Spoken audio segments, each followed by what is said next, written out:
First of all, I just want to thank you for taking the time on after a late night last night. We really appreciate it. Of course. You're welcome. All right, so first things first, just kind of when you woke up this morning, what were some of your first thoughts about what went down last night with the election? You know, becoming one of the final two candidates and looking forward toward April. What were some of your first emotions this morning? Just, grateful and, obviously deeply humbled, by the fact that the city of Chicago um, is definitely committed to a better, stronger, safer Chicago. And um, just feeling hopeful and, again, very much excited and humbled. You used a lot of strong language toward the end of your victory speech last night. Seems like you're already ready for this campaign against your one opponent now. How do you feel about, hey, here we go with round two, and what are you going to focus on when you run off against one man instead of a field of eight others? Well, serving as a public school teacher here in Chicago and an organizer, I've seen the impact of the failed policies of old that have left families behind. And the truth of the matter is that Paul Vallas was in charge of budgeting and finances in the '90s while I was in high school, and he is the reason why we have the type of economic despair that the city of Chicago is experiencing right now. And as a result of that economic despair, it has left our communities unsafe. And so I'm going to be very much committed to not only telling the truth about Paul Vallas's failures, not just here in Chicago, but Philadelphia, New Orleans. He even took those failures globally. Bridgeport, Connecticut, and they finally fired him there as well. Chicago State under Bruce Rauner. I mean, this individual has certainly left a great deal of pain all over the country. And so I'm committed to a better, stronger, safer Chicago by investing in people. And we have to get our fiscal house in order, of course. And I'm the only person to present a balanced budget plan that speaks exactly to eliminating the debt that he created while also making critical investments without raising property taxes. And so, very much committed to telling the truth, but also making sure that the people of Chicago know that they deserve a better, stronger, safer one. And that the way we get there is by making investments in people. Okay. So it sounds like you're definitely going to go after his record leading education. What about some of his, I guess you might say, social ties? You said last night that you think he has thrown his lot in with January 6th insurrectionists. Are you willing to talk about that today? Well, look, he's supported by leadership that has supported the insurrection that happened on January 6th.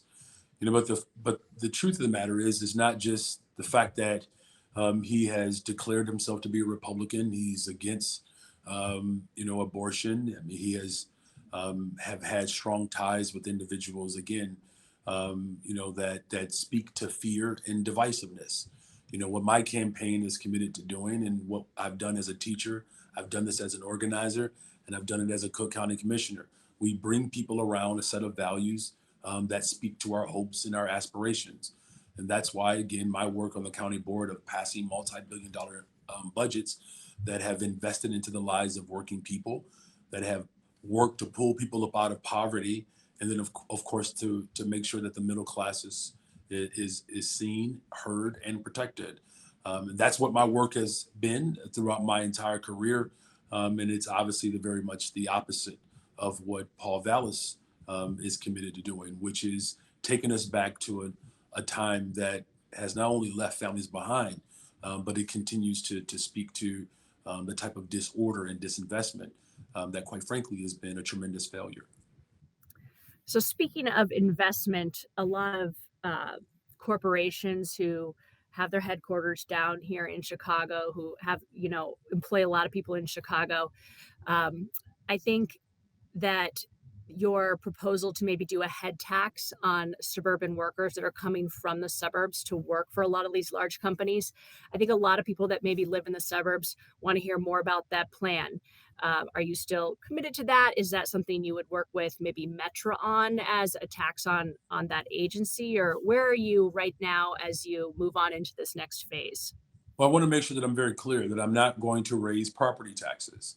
Okay. Um, and this is unfortunate that we are in this economic despair, but we want to be clear about how we got here. And so, what my plan does, my balanced budget plan, finds efficiencies so that we can eliminate the debt that was created, decades ago. And those investments, are really geared towards what President Joe Biden indicated. A teacher and a firefighter should not pay the same tax rate as a billionaire and a millionaire. It's unconscionable and it's unsustainable.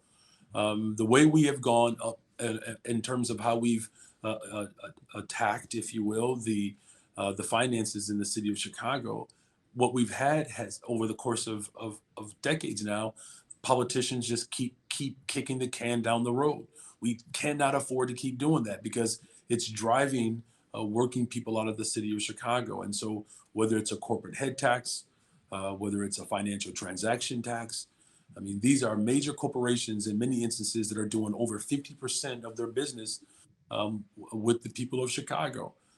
We cannot continue to provide the type of tax breaks that these corporations benefit from, and they're not willing to reinvest those dollars into the very communities that help So their. a corporate head tax, but what about like that commuter head tax That's for suburban commuters? not in the plan. Not in the plan? No. Okay.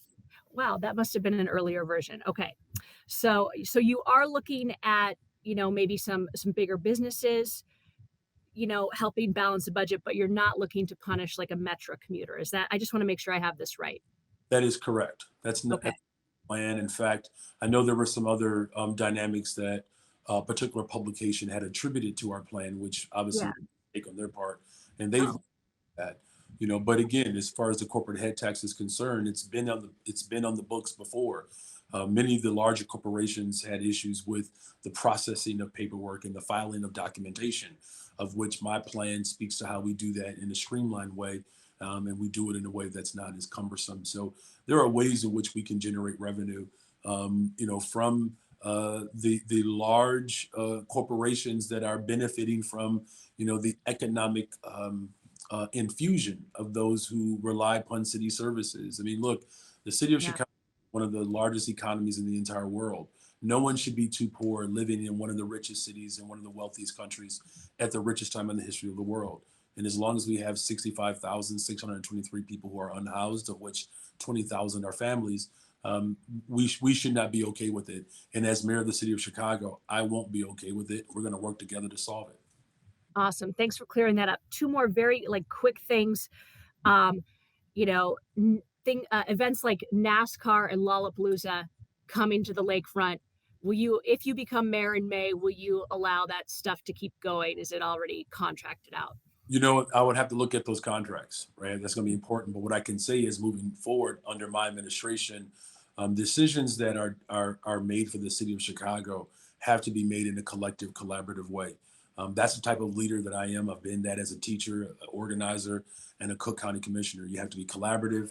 You have to be competent and compassionate. These are the characteristics that I bring to the fifth floor, and I'm looking to have people to work alongside of me who possess the same characteristics. Okay, and then finally, I also cover the transportation beat for NBC5. Obviously, O'Hare is huge business for the city. The O'Hare 21 plan that was started under Mayor Rahm Emanuel. So much money is funneled to improvements there. Do you think it's important to invest in O'Hare, keep modernizing, keep that airport going with a lot of those capital projects? What's your thought there? Yeah, thank you for raising that. And I hope we can have more conversations around that because it didn't come up enough. Not only does it make sense, but O'Hare has to invest in people, right? I mean, there are workers there now that are not being fully supported. And I'm grateful to have the support of working people all over the city of Chicago. And so these investments, that's what I'm talking about. The type of investments that have been made to grow the economy. We do ourselves a service when we reinvest in the very people who make our economy run. And those are the working men and women of the city of Chicago, those who are working towards middle class, those who are wanting and they desire to be pulled up out of poverty. These type of investments can actually do that, which ultimately translates into a better, stronger, safer Chicago. The more economic security that we have in communities throughout the city of Chicago, the less violence that we're going to have. And so it's all connected. And so definitely these investments are important. And we have to make sure that we're investing those dollars into the people who actually run the city, which are the working people who make up our neighborhoods. Oh gosh, I thought of one more question. Sorry. Okay. Do you do you know Dorval Carter of the CTA, and do you support him continuing as president? I know sometimes the CTA is a punching bag for politicians Mhm. when it comes to crime or stuff they're trying to do. Like, would you replace department heads right away, or how would you work when you take over City Hall if you do in May?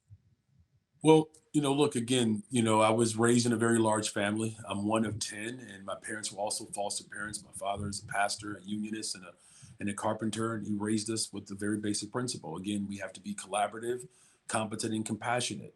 That's what I'm looking for in leadership because that's what the city of Chicago deserves. That, we have to make sure that we are working collaboratively to solve the type of challenges that the city of Chicago and the people of the city of Chicago want us to solve. And so I'll do a full analysis of all of the individuals that have been in these positions, and if people are committed to leading with compassion in a collaborative way and display competence, then they're fit. If they don't have those traits, we're going to find people who do.